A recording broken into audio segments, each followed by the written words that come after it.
A great way to increase your home's value and quality of home life is right in your front or backyard.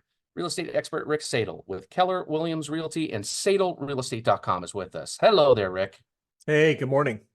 Let's talk about landscaping and gardening.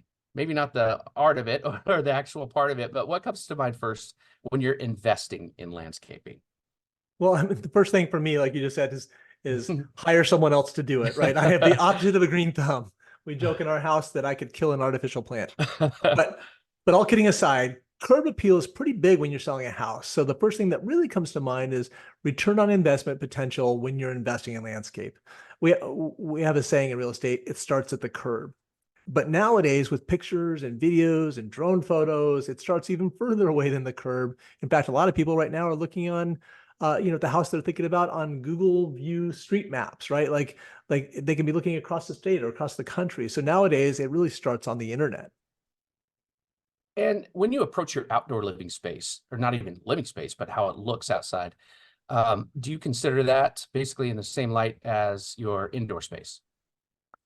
I mean, yes and no. It really depends on your goal, right? If you're planning on selling real soon, I'd say start out front, right?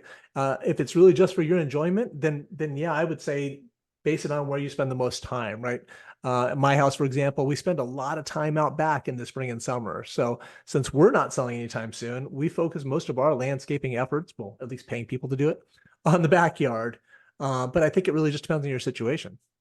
Got it. How about landscaping investments that turn heads for potential buyers? What do they want to see first? Well, I mean, there are things like, some people prefer low maintenance, right? Like that's for downsizers and, busy professionals. But I think to appeal to the widest audience, I would just think colorful and clean lines, especially out front, like we talked about curb appeal, right? Like I said earlier, if you think about someone seeing your house, but seeing it on a tiny little picture on the internet, you think about color because that can really catch your eye, and clean lines because then it doesn't look crowded. So I would look at, colorful flowers out front, nice green grass, things like that. Just not overgrown and messy. So you got to Not clean it up. messy. Um, Exactly. how about a deck or other structures? So when do you approach that for resale?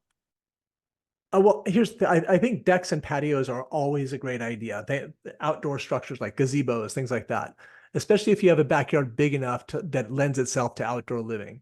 And this goes beyond landscaping, but outdoor kitchens on decks and patios are a big selling point. But as you referenced, all this can be fairly expensive though. So I would do these projects a couple of years before selling. So you have a chance to enjoy it first, kind of live off the depreciation. Then when it's time to sell, those things can be a really big selling point. That's great stuff. Remind us to focus in on outdoor kitchens sometime soon, okay? Yeah, my wife really wants one, so maybe we shouldn't talk about it too much. Good stuff, Rick. Thanks for your time as always. Thanks. That's Rick Sadle, real estate expert with Keller Williams Realty and SadleRealEstate.com.